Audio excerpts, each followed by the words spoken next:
A couple of days ago I made this new spindle for the tailstock of my new lathe, and I made it Morse taper 2 because I don't have the Morse taper 3, which is normally original in this one, so I couldn't copy.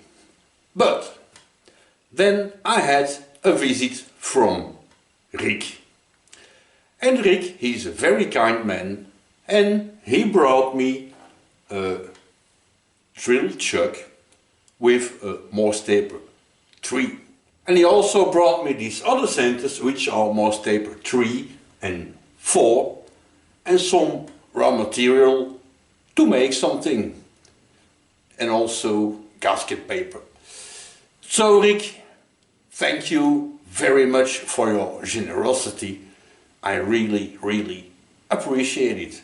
And in the meanwhile, also I changed this Morse taper 2 to Morse taper 3. And as you see, it fits. I left it a tiny bit undersized because the finish inside here is not really. So I think I'm gonna buy a Morse taper 3 reamer so I can clean it out. And the day I need to use Morse taper 2 tooling, I have an adapter that of course also fits in here. So problem fixed.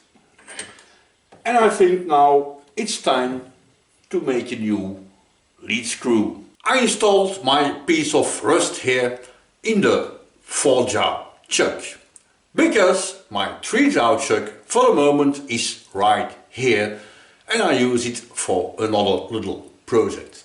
So the 4-jaw it will be. Let's make a little lead screw.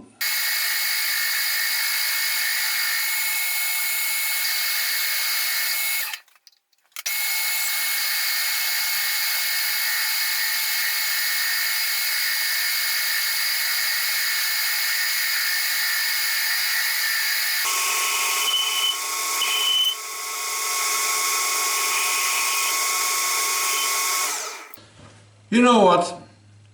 I don't get it. I cut this piece here with carbide insert, and you see the finish is perfectly fine. And then I take the same depth of cut to cut this smaller part here, and I bump up the speed, I lower the speed, I change the feed, and the finish was completely crap. I don't understand what happens. I don't know. I changed 2 times inserts, so that's also not the reason. So I had to switch high-speed steel, my good old friend here, and this one seems to work just fine. Right, out of here and do the other side.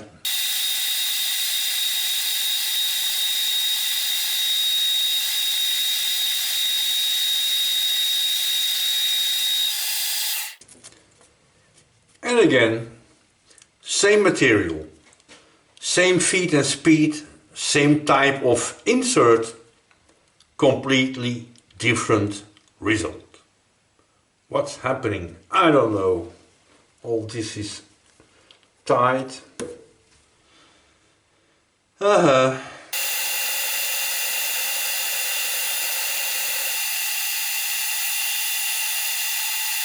My future lead screw is finally roughed out, and it was a serious battle against not good finish. But I think I won a little bit. I left this side where the hand wheel comes also 20 millimeters, because I have here a cute little bearing that maybe I would like to use. We'll see. And of course, because this boring is 20 and the diameter for the thread is also 20, so it's the same all the way. In the meanwhile, I also installed my follow rest and of course also the right gears to have a 2mm pitch. All that's left to do to cut the thread is maybe to make a cutting tool. And because I never cut trapezoidal threads, what a complicated name, before, I went online again and found some information that I made a little bit bigger here on the blackboard. The pitch of the thread I want to cut is 2mm and the angle is 15 degrees, which means my future cutting tool will have a point total of 30 degrees and a flat point with a width of 0.73. One little thing to keep in mind, I suppose, when I make a normal cutting tool, if this is the face I have to cut, my cutting tool has a relief angle here of 2 degrees. And for me it works perfectly fine. Now, because I'm gonna cut a thread which is left-handed, so the spirals will go this way, and I don't know which angle it is, but after a little bit of looking around, it could be around 2 degrees. So the tool I'm gonna make, I think I'm gonna make it with a relief angle of 4 degrees, right here, 4 degrees, both sides, which means I can use the tool in both directions. To make my little cutting tool, to cut my trapezoidal, complicated word, thread, I found this little piece of 6mm square high-speed steel, and I think this will be perfect. The only little problem is that I don't have a tool holder for it, and I mean something like this that I put in the tool post of my lathe, and my high-speed steel fits perfectly in here. So I have more support, more thickness. So I'm gonna make a dedicated 6mm tool holder thing out of a piece of an I-beam.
It's a bit too snug.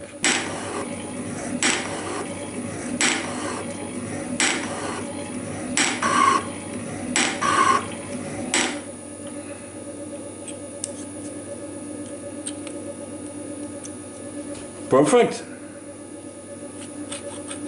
I think my brand new little tool holder here will work just fine. And I also already roughed out with the rough shape of my cutting tool. And now I'm gonna give it a final touch here with diamonds.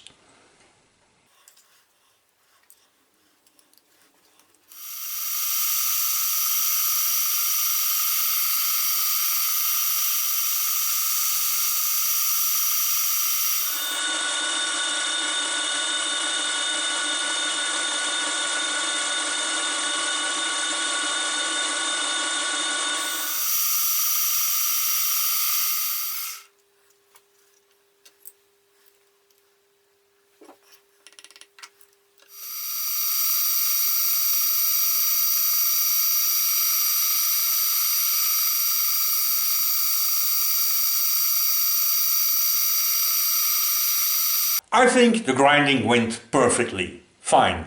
And because I need a flat point on my tool with a width of 0.73 millimeters, and this is impossible to measure because it's not parallel surfaces.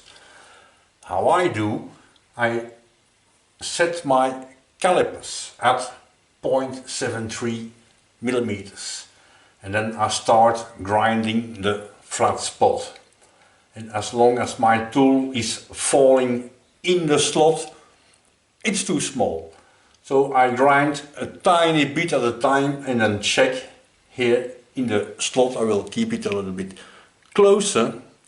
And when you feel it grabbing but the tool is not falling in, it means you're really close.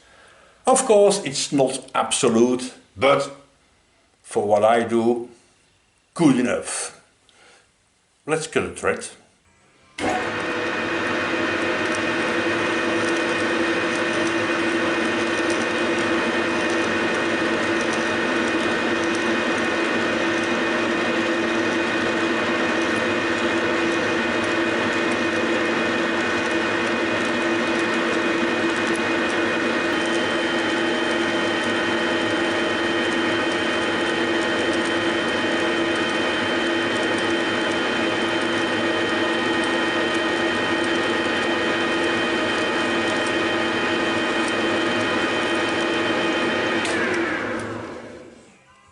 Look, ma, I made a trapezoidal, this thing here.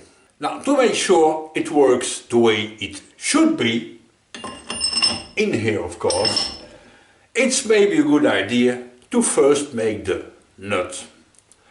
But this will be in another video, because I had a very interesting question from Greg, from My Little Mule. And he asked me if it's possible to index, let's make it on a blackboard. He has to make a part, I suppose cylindric, I haven't seen the part. So you have the cylinder and the bore, and instead of a one keyway, he has to make 6 splines. It looks bizarre, but I suppose you know what I mean. Now, I don't know why when it's 1 it's a keyway and when it's 6 it are splines, but it is what it is. Now, of course, cutting 1 keyway in a bore on the shaper, easy, no problem. But how to index to make the 5 others? Also easy. That's not true. I had to think a bit to figure it out. But I did. And I will show you how. I have here a small part. It's all that I could find in my scrap pile. So this one will do. A small part, and instead of 1 slot, I want to make 6 slots. So I installed here my slotting tool, of course, and I will hold this little part in place using a V-block that comes right here against the fixed jump, of course, to have more stability, more precise. And this little thing I will install in here. I already dialed in, so let's cut the first slot.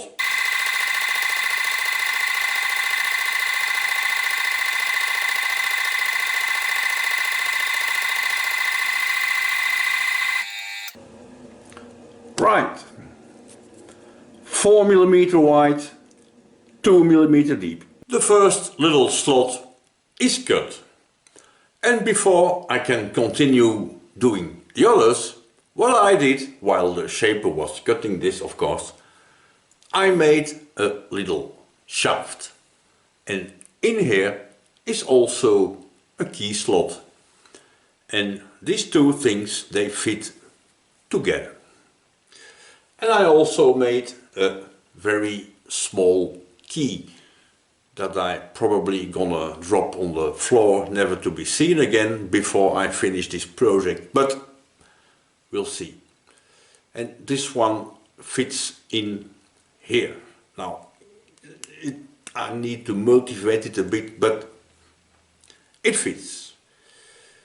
Before I can do the next step, over to the milling machine, where I install my little shaft in the dividing head, taking care that the groove I made in here is on top. Of course, you can also use a level, but here in my case it won't work because my machine is not level. So I will do it with my little scale and eyeball it. And I will also give it tail support.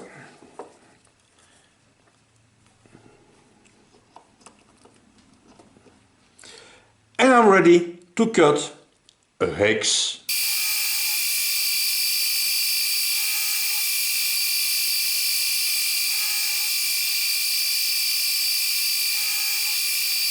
Cool.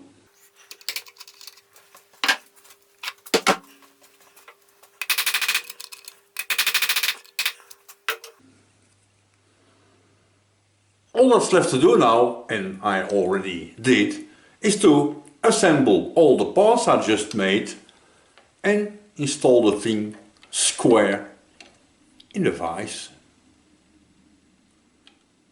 And we're ready to cut the second slot.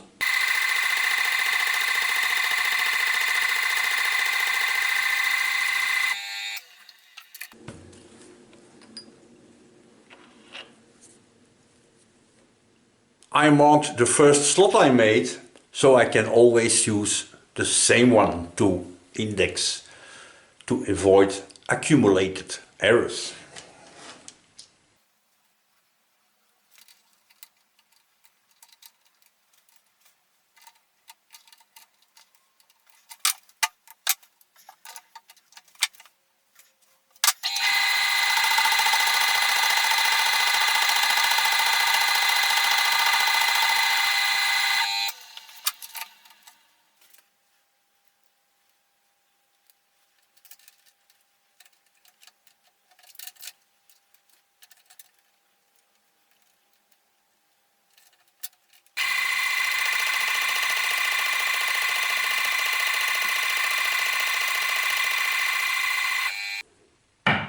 And there you have it.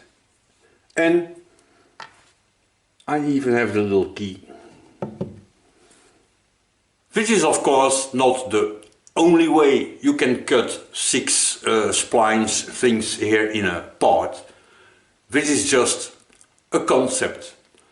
I wanted to start from the idea that I don't want to buy things I'm gonna need just only once. So using the tools I have here in my workshop.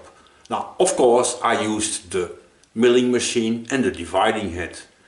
But what if you don't have a dividing head or milling machine or something?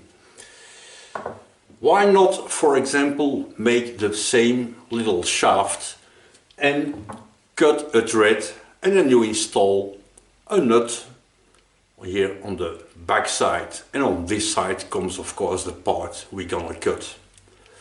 Or even easier, why not start from a bolt and then make the right diameter here for the part. So as you can see, lots of possibilities here. And if you don't have the right tool to make something, use your imagination and go for it.